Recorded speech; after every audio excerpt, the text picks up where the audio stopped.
The story behind this home is about a family that has moved actually to the countryside instead of living in the city. I think that's a dream for a lot of people. And so it's a family of 5. It's 2 grown-ups and 3 kids, and they are 2 and 4 and 6 years old. Today I will talk about how to create a home that can be for the whole family. It should be safe, but also really cozy, and is fantastic to live in.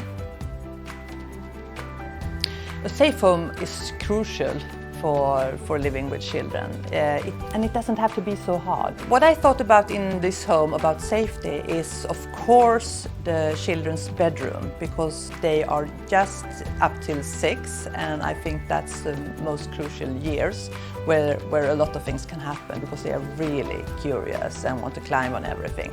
I made sure in the kids' bedroom that all the high furnitures are attached to the wall.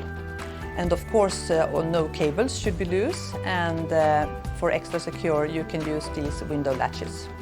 And of course, toys are super important, and at IKEA, every toy is secured and tested, and has sometimes also a double function, as this little cute little rabbit like this.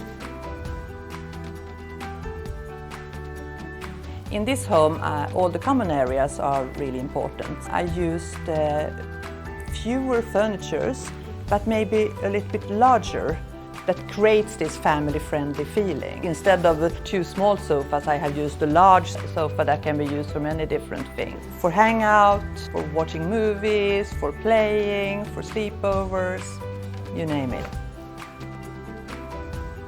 I think it's super important for kids to learn to be independent, and that's what parents and grown-ups can help them with. In the hallway, for example, I did hang a hook rail on their height so they can reach and hang their own clothes. I also created different activity areas for the kids, especially in the living room and in the dining area. One for planting, one for painting, one for reading, and even playing piano. Children are the most important people in the world, and by creating a better home where kids can feel secure, can be able to play and be themselves, I really do think they can get a better life.